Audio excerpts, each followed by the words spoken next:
Le nouveau Koleos. Nous l'avons découvert il y a quelques mois lors du mondial de l'automobile. Enfin, nous, mais pas vous, car Renault avait décidé de ne pas l'exposer pendant les journées publiques. C'est dommage. Mais l'Argus vous propose aujourd'hui de le découvrir en détail. Allez, venez avec moi, c'est parti.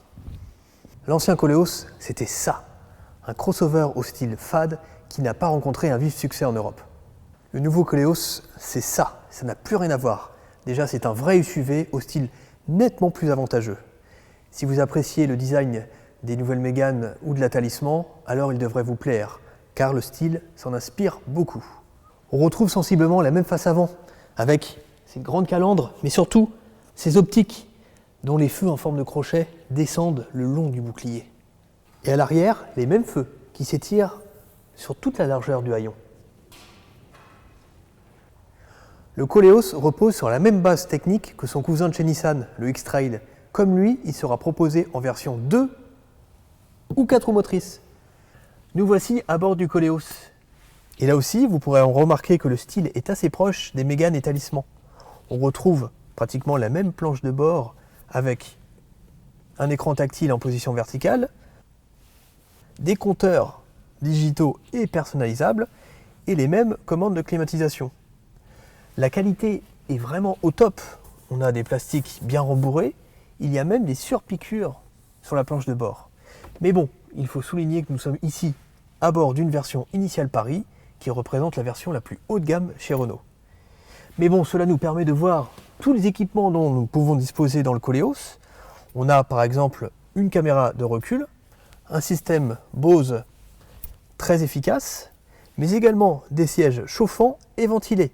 Sans oublier cette magnifique sellerie en cuir bicolore. Et à l'arrière, quel espace pour les jambes! Regardez ça un peu. En plus, la banquette est confortable et elle peut même être chauffante. Par contre, il y a une chose qui risque de ne pas plaire aux familles nombreuses. Car dans le Koleos, il n'y a que 5 places. Et il n'est pas prévu de version à 7 places comme dans le Nissan X-Trail ou le futur Peugeot 5008. Mais pourquoi alors? Eh bien tout simplement pour éviter la concurrence interne. Car chez Renault, le Scénic et l'Espace proposent déjà des versions à 7 places. Mais bon, il y a quand même un point positif. Venez voir avec moi.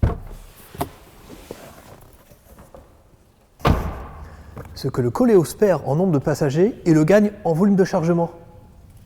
Hop. Regardez un peu. Renault annonce un volume de 624 litres. C'est quand même pas mal. Et la modularité n'a pas été oubliée.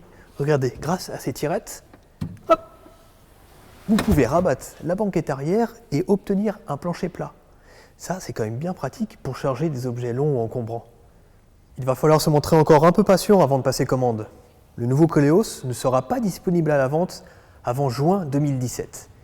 Il arrivera sur un marché en plein boom où les nouveautés se bousculent. Skoda Kodiaq, Nissan X-Trail, mais aussi le futur Peugeot 5008 ou encore le Volkswagen Tiguan XL. Autant de concurrents auxquels devra faire face ce nouveau Koleos.